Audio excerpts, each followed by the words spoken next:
NPC. Life's rough. When you depend on me To give you weapons insight, and armor, information for your journey, and still you still shit shit and try to hurt me. Life's tough. When you're an NPC. Life's rough. When you depend on... Well, it looks like it is time once again to talk about the D20 system. That wonderful time in the 2000s, whenever everything was using the D20 system that D&D 3.5 really revolutionized. Even though the system itself was painful, clunky, really not that good, and did not work for the majority of things that decided to use the D20 system, here we were. It truly was a really, really dark time for gaming, just because everybody was using a system that was not that good, and even worse whenever you put it into systems that really didn't work for it. And by that I mean the mythos and the settings and whatnot. It's very strange that whenever this was occurring, the ones that used the D20 system that actually turned out really good were the ones that were a little bit more darker, more morose, had a little bit more of a pessimistic outlook on life. One of which was Midnight, which we're going to get to at a later date, and the other one is one of my favorite games of all time, which I have right here, and that is Thieves World. And oh boy, do I have a lot to talk about today. Thieves World is probably one of the most fascinating games of all time. It is a perfect storm of ideas that typically don't work, but work perfectly when put together. Thieves World is a game created by Green Ronin Publishing, one of the best gaming companies of all time.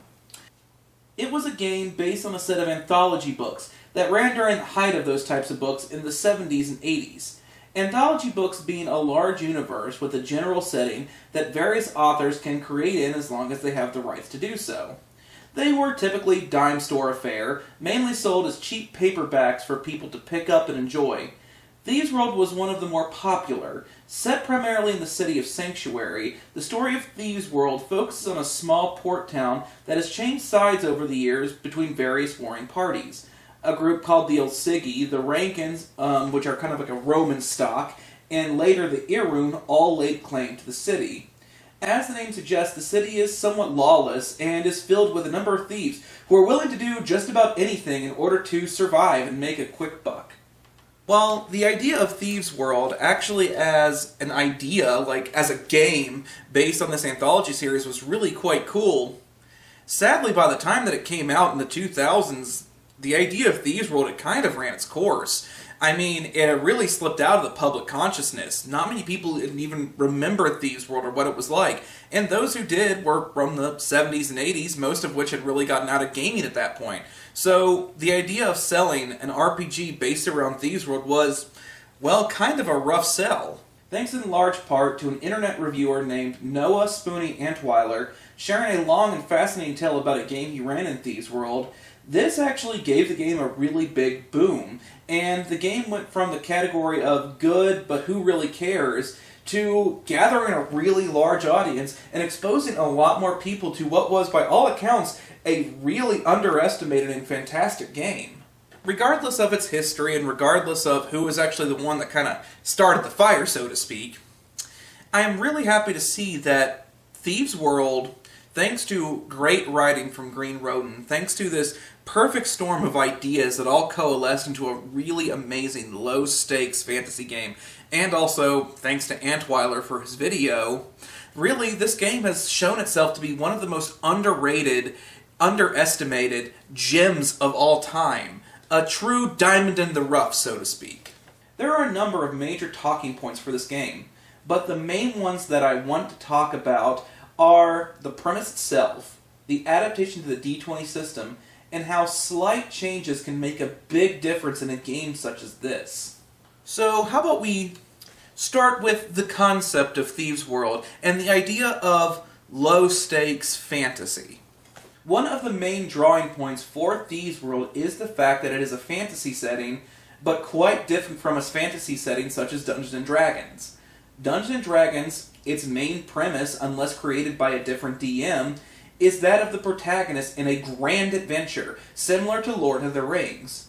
More often than not, when you play D&D, you will have a large cast of characters from different classes and races. You will traverse a multitude of lands and face a large amount of foes. More often than not, your story will culminate in a villain who could have a far-reaching, even global goal of conquering things. There could be huge ramifications for the whole world unless your party acts and defeats this foe.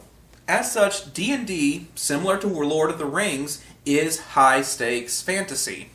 You all are epic-level characters. You are building to a very large and very bombastic sort of finish. Everything that you do sort of matters to the world that's built around. Now, granted, a lot of storytellers who are actually going into D&D can make low-stakes games. This is a possibility. But the vast majority of them, and especially the ones that are created by Wizards of the Coast to play with your friends, are very high stakes. They have very high risk, high reward.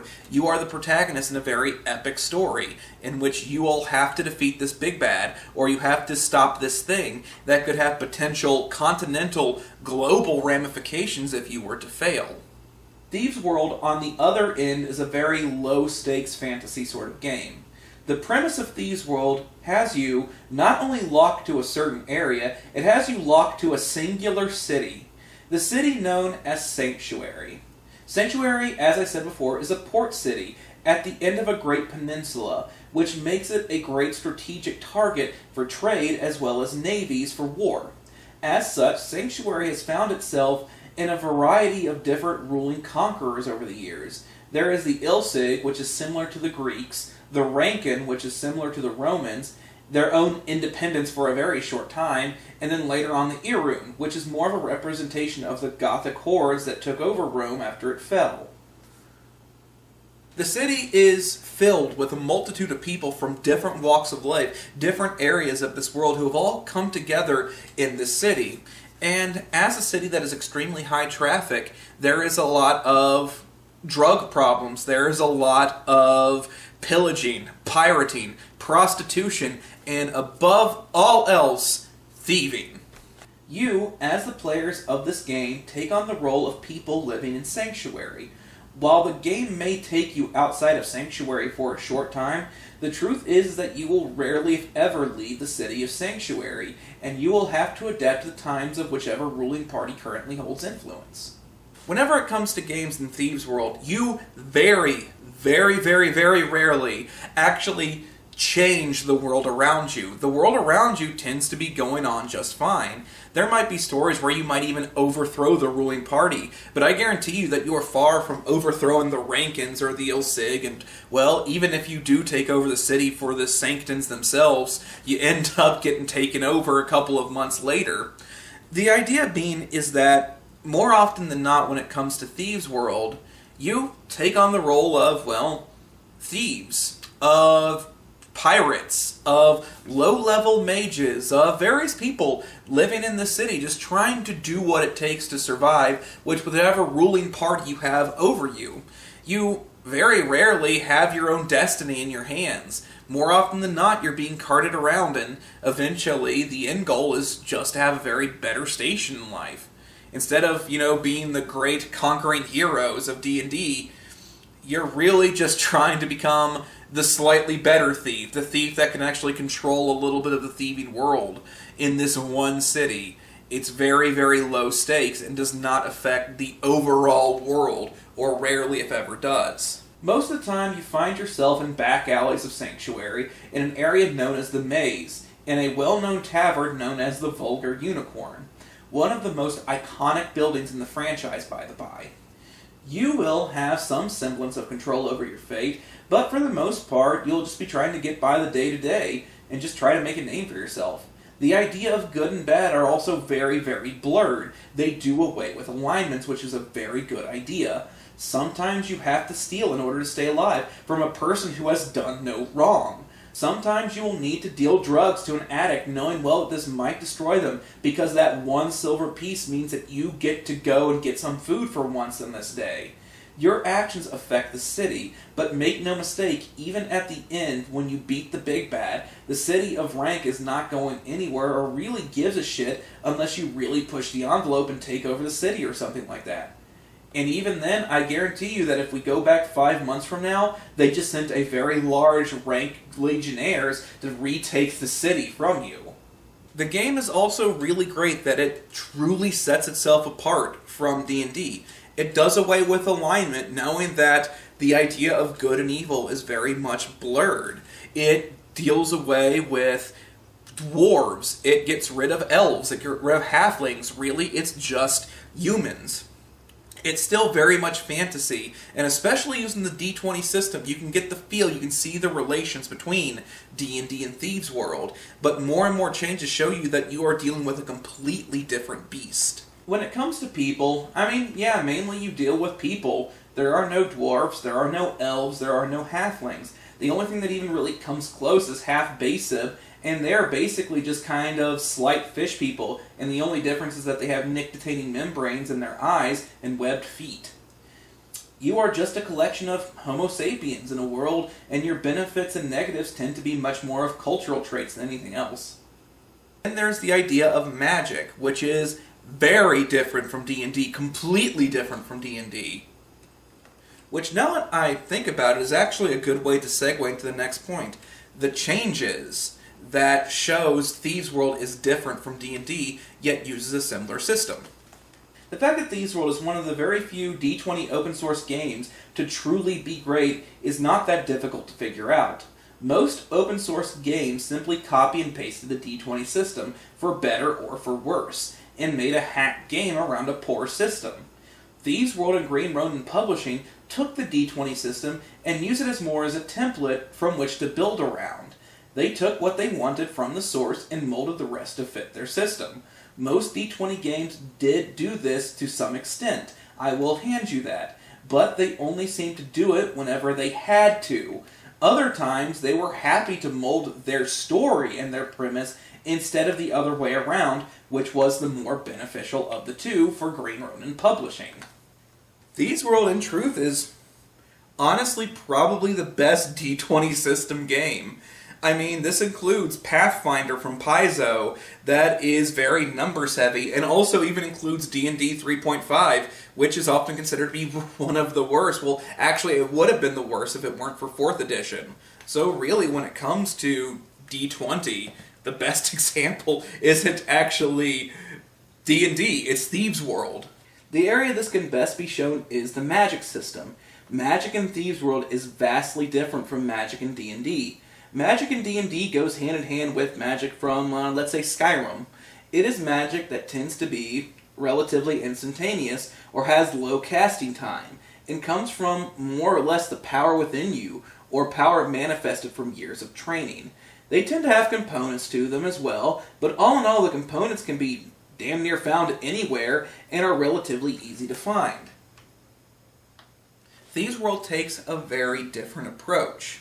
You see, when it comes to Thieves World, components are actually extremely hard to find. And really, unless you're from kind of at least a lower middle class background, you won't even have access to most of these things. Taking the fact that casting is not instantaneous or takes maybe a minute of prep time when it comes to things like D&D. You know, the bare minimum for Magic and Thieves World, I think, is a minute. And then they can go on to rituals that last 5 minutes, 10 minutes, and so forth. And then also, with the exception of only one race in the game, magic is not internalized. You do not have any sort of internal magic in you. Magic comes from influencing the mana fields around you that kind of act in the world and are sort of ebb and flow, just like anything else. You might be in an area that has high mana, which means that you can do vastly powerful magic things, or low mana, which would make using magic damn near impossible.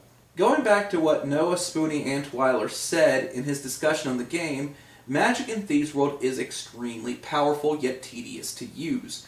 To quote, "It might take an entire day to make it rain, but damn it, it is going to rain." The game uses mana levels as well as ritual casting that is not exactly conducive for fighting. As such, any student of the arcane better know how to fight and have some stats for fighting, or else they may very well be fucked while they are behind a crate trying to prepare their burning incense to cast one fireball spell. Thieves World is, by all accounts, what I would honestly call a perfect game. And really, it shows the true depth of talent that Green Ronin Publishing has. Let's go down the list. They took a premise, Thieves World. Once again, a premise that was set on anthology books that were about 20 to 30 years old whenever it came out. Now, whenever we talk about this, I mean, that's a hard sell, especially since Thieves World was not in the public consciousness. Let's take Star Wars, for instance, created in 1977, but man, has it stuck with us. It makes perfect sense to have a Star Wars game, but a Thieves World game's a bit harder of a sell. Most people don't remember its existence, especially the younger generation. It wasn't exactly something that was passed down. So already you have a hard selling premise alone. Let's take the fact that you have the D20 system, what is considered by most gamers to be one of the darkest times in gaming, whenever all these games were using the D20 system and all of them were relatively poor. You took two, let's say, either not good concepts, or you took two components, one that was dated and one that was not very good, and you combined them into what is, by all accounts, one of the best games ever made. This game is easily getting a crit.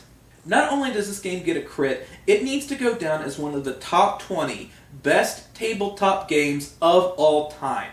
The writing brings us into this world. Those who have never even heard of Thieves World before can get invested in the story. The mechanics work. The low-stakes fantasy is unique for the genre, especially with the dime a dozen D&D clones out there. It has its own identity, and in the 2000s world where identity was zapped from the gaming world, that is truly saying something. And with that, I'm going to conclude this video. Thieves World is easily a crit, by all accounts. Thank you all so much for watching. Please like and subscribe for more. And also please go to patreon.com and become our patrons. We would really appreciate it. Thank you all so much. Have a good day.